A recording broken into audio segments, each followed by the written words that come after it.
The audience, good evening everyone. Buenas tardes a todos. February means presidents for elementary schools, but in January we recognize the hard-won civil rights we all enjoy in our nation. Recognition activities included reading stories and discussing Martin Luther King's life and the impact of the civil rights movement. Many of our 8th graders viewed the movie Selma and followed that up with discussion and written responses.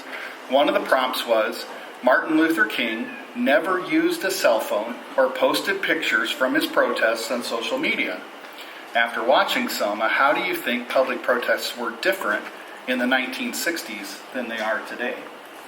Students were able to relate some real-life experiences in their writing responses. It was a great exercise.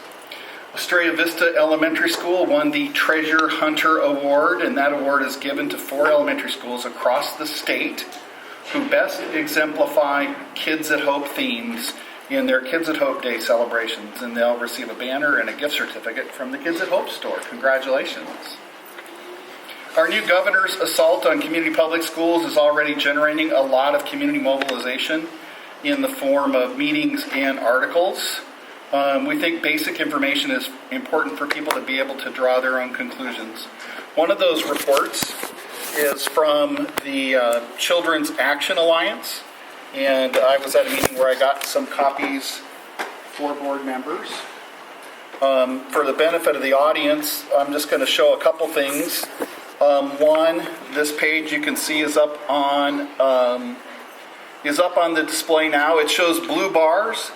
The ones on the left, the big bar, that's the bottom 20% of Arizona taxpayers. They pay the most taxes of anybody. The 20%? The 20% of the people who earn the least in Arizona. On the far side, that small bar, $4.70, that's the top 1% wealthiest Arizonans. When they tell you they're cutting your taxes, they're not cutting your taxes. They're cutting the top 1% wealthiest people in Arizona's taxes, and because they're cutting taxes, they're cutting schools. The next slide, if you move down, is a red line.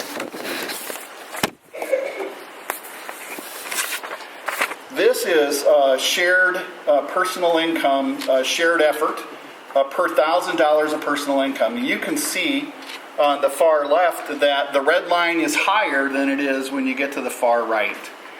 In the 70s, people paid $53.34 of effort in their income.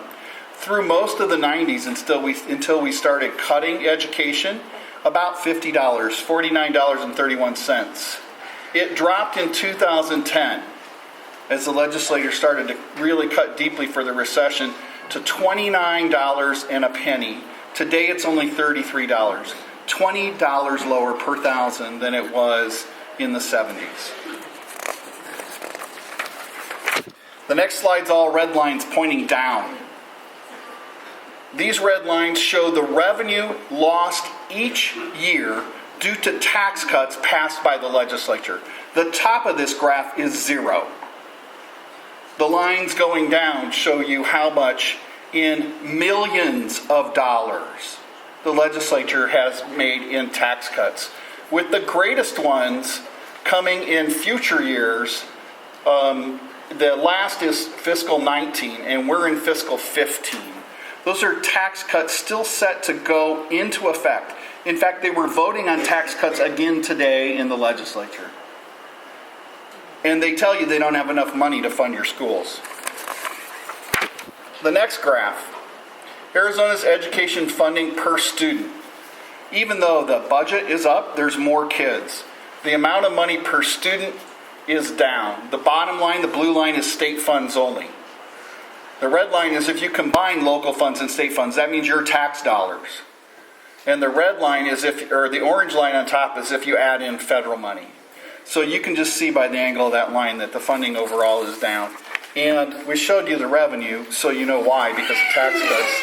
The last slide is vertical like this. And the point I want to make is at the very bottom of that graph, go ahead and keep scrolling down, there's a little orange bar. That's the percent per pupil spent on administration in Arizona. Governor Ducey got up at his State of the State address and said, there's just too much bureaucracy and we need to cut administration. What he really said in his budget proposal was all of the services that go to kids to support our classrooms. There's not an education administration problem in Arizona. There's a funding problem. Back to my report. So that's basic information. The governor's plan takes success funding from schools and sends it to the school facility boards, not for your community schools, but for charter schools. State revenues provided overwhelming majority of charter school total revenues. 84% of charter school funding comes from state revenue. Districts receive just 38.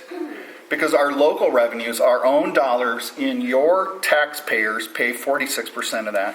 The community school also has more federal funding because we address the needs of targeted populations of kids in these special programs. District schools spent $75 more per kid in classroom instruction than charters. District schools spent more in student support services, other support services and operation. Once again, because we're providing services not offered at some of these to the same degree in these charters. We include things such as social work and guidance, health and psychological services, speech, audiology and other therapies, media services, non-instructional services such as student meals, plant maintenance and support services, transportation and community services. Knowing this is important, as you'll hear later in the agenda as we discuss the governor's budget proposal later tonight. The hardest thing for us to swallow has been that charter schools spend $1,420 per pupil on administration. This is from the State Superintendent of Public Instruction Support. That's nearly twice what school districts spend. Cutting them to the level of community school districts would completely eliminate the need for cuts to our district assistance authority in the next fiscal year. State budget situation only gets worse for the governor if the courts somehow actually force the legislature to fund schools. Majority Whip Livingston is on record saying he doesn't believe legally they can force the legislature to do that. So indirectly, quote, it's just a recommendation. The parties in school funding lawsuit have entered into a settlement conference with sort of a gag order from the court until they complete their sessions. We're not going to get any details.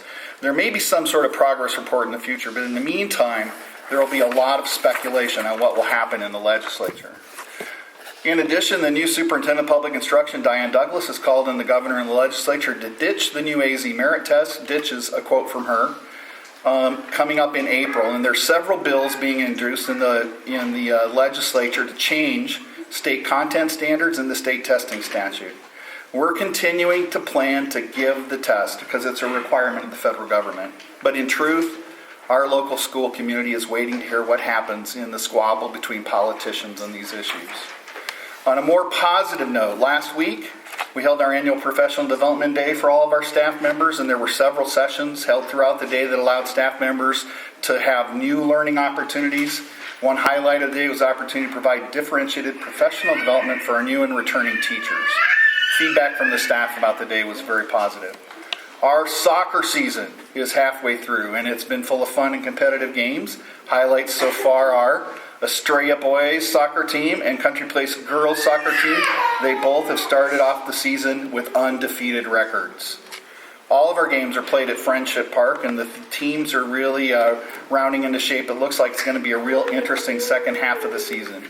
In closing tonight, I want to express our appreciation to Estrella Vista PTSA for funds donated to the 8th grade field trip, to Lowe's Charitable and Educational Foundation for funds donated to Trace Rios Environmental Project. And that's all I have this evening.